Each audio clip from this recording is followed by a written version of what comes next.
मौसम में हर तरफ खुशियां ही खुशियां बिखरी हुई है। धनतेरस से शुरू हुए दीपोत्सव की तीव्रता देखते ही बढ़ रही है। पंचोत्सव यानी 5 दिनों तक चलने वाले इस उत्सव में से धनतेरस, नरक चतुर्दशी और दीपावली के बाद अब बारी है गोवर्धन पूजा की। और इसके बाद 3 नवंबर को भाई दूज का त्योहार मनाया जाएगा। ये तस्वीरें हैं मथुरा के प्रसिद्ध द्वारकाधीश मंदिर की, जहां बहुत ही धूमधाम से गोवर्धन पूजा का आयोजन हुआ। ब्रज मंडल में गोवर्धन पूजा का विशेष महत्व है, क्योंकि यह वही ब्रज मंडल है जहां से भगवान श्री कृष्ण का सीधा नाता रहा है। इसी के चलते मथुरा के द्वारकाधीश मंदिर में पूरे विधि विधान के साथ गोवर्धन पूजा की गई, जिसकी छटा देखते ही बनी। इस विशेष अवसर पर बड़ी संख्या में श्रद्धालु भी मंदिर पहुंचे।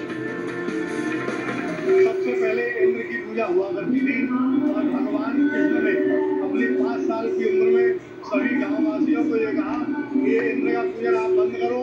गांववासी नहीं माने। भगवान के द्वारा अपनी हट करके अपना खाना पीना छोड़ के ये हट की है कि मेरी पूजा करो। गाँव वालों ने उनकी पूजा प्रारंभ की। तभी इंद्र ने भयंकर बरसात से भगवान को चेतावनी दी, लेकिन भगवान ने अपनी करनी उंगली पर पूरे गोवर्धन पर्वत को उठा के और पूरे गांववासियों की रक्षा की। और उस दिन से ही इंद्र का भगवान का दमन हुआ और गोवर्धन पूजा का कार्यक्रम सभी मंदिरों में प्रारंभ हुआ। सनातन धर्म में त्योहारों में प्रकृति की पूजा की परंपरा रही है। गोवर्धन पूजा में भी इसका संदेश छिपा हुआ है, क्योंकि भगवान श्री कृष्ण के कहने पर ही गोवर्धन पर्वत की पूजा की गई थी। और गोवर्धन पूजा के दिन घर के मुख्य द्वार पर गाय के गोबर से गोवर्धन पर्वत की आकृति बनाकर भगवान श्री कृष्ण की पूजा की जाती है। गाय के गोबर को पुराणों में पवित्र माना गया है, जिसमें बताया गया है कि इसमें भी माता लक्ष्मी का निवास होता है।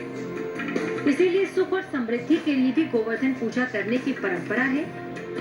इस दिन गायों की सेवा का विशेष महत्व माना गया है। गोवर्धन पूजा जो है वो मुख्यतः 2 कारणों से मनाई जाती है। हम सब कथा जानते हैं कि भगवान कृष्ण ने गोवर्धन पर्वत को धारण किया था अपनी कनिष्ठिका अंगुली पर और ब्रजवासियों की रक्षा की थी। अगर इसको हम सामाजिक रूप से देखें तो गोवर्धन पर्वत समाज का आधार है। इस हिसाब से हम प्रकृति की पूजा करते हैं। और गोवर्धन का दूसरा मतलब होता है गायों के वंश का विस्तार। तो गोवर्धन पूजा पर गायों की पूजा भी की जाती है। प्रकृति के आधार के रूप में पर्वत की और समाज के आधार के रूप में गोवर्धन पर गायों की पूजा की जाती है।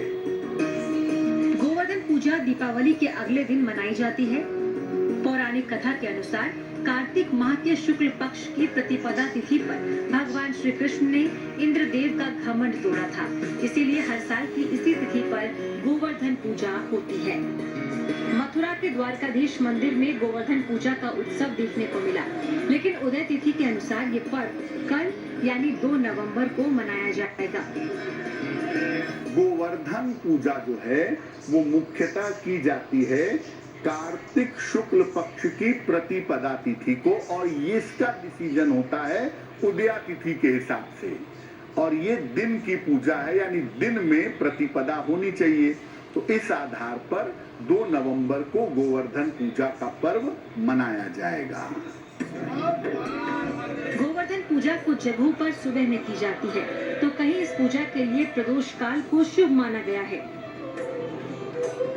पंचांग के अनुसार इस बार प्रतिपदा तिथि का आरंभ 1 नवंबर को शाम 6:16 से हो रहा है और इसका समापन 2 नवंबर को रात 8:21 पर होगा। गोवर्धन पूजा के शुभ मुहूर्त की बात करें तो पहला मुहूर्त सुबह 6:34 से 8:46 तक है। अगर विजय मुहूर्त की बात करें तो ये दोपहर 2:09 से लेकर 2:56 तक है। संध्या काल मुहूर्त दोपहर 3:23 से 5:35 तक। गोधूली मुहूर्त में पूजा शाम 6:05 से लेकर 6:30 तक होगी।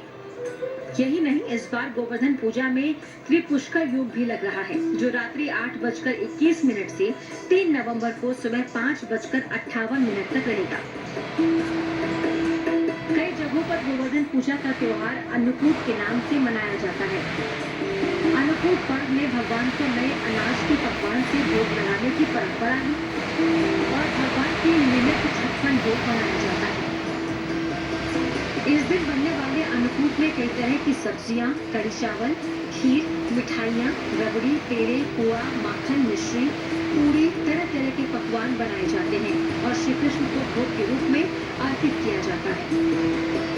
अन्नकूट जैसा कि नाम से ही आशय है कि इसमें भगवान को हम लोग 56 प्रकार का भोग लगाते हैं, जिसमें अनेक प्रकार के अन्न से मिठाइयाँ आदि बनाते हैं, उसको गोवर्धन पर्वत की आकृति देते हैं और यथा उपचार भगवान का पूजन करते हैं और उस अन्नकूट के जो प्रसाद बनाए रहते हैं हम लोग लोगों में वितरित करते हैं और उसको बड़े श्रद्धा और चाव से ग्रहण करते हैं। मान्यता है कि अन्नकूट का उत्सव मनाने से मनुष्य को लंबी आयु तथा आरोग्य का वरदान मिलता है। ये त्योहार इसलिए मनाया जाता है क्योंकि इस दिन नए अनाज के उपयोग की शुरुआत भगवान को भोग लगाकर की जाती है।